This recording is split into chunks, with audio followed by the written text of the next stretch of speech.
அருகம் புல்லில் அசைவது யாரு?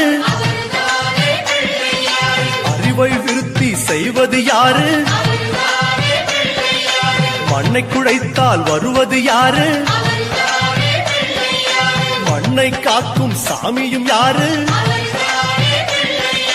வெள்ளையருக்கில் உள்ளது யாரு?